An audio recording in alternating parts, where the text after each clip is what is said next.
Another name that was shot lights out, Johnny Furphy. He turned down this is what I've heard from NBA teams. He turned out a huge NIL deal to return to Kansas and is electing to stay in this year's draft. And he should.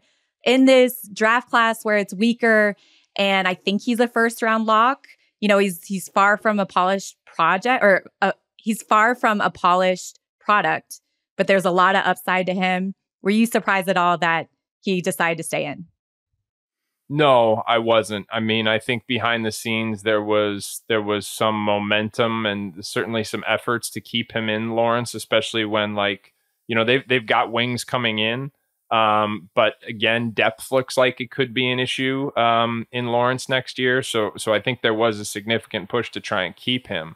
But I mean, this is a guy who a year ago, and very literally a year ago, he was expecting to go back to NBA Academy and put himself basically do his senior year of high school over again and not even come into college until September of 2024. So he was going to be, he wasn't even going to be in college this year. So he made that late commitment after playing in the summer with NBA Academy.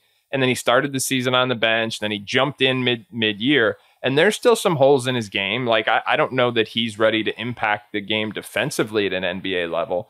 But I really believe in late bloomers. And when you see someone who has improved as much as he has over the course of the last 16 months. I mean, KP, I'm telling you, I saw this guy live in January of 2023, and he was being talked about as a mid-major recruit. That's 17 months ago. And right now, he's very likely a first-round pick. So that to me is just, I put a lot of emphasis on kind of the arc of how they're going and the rate which they're improving. And he's improving at a rapid rate. And I get that he's a defensive liability right now, but the size, the shooting, the rate of improvement, like I like Johnny Furphy more than most. Not as someone who's going to come in and make an impact next year, but as someone 5 years from now, you'll look back and you'll say, wow, they got him at 27. That was a good pick.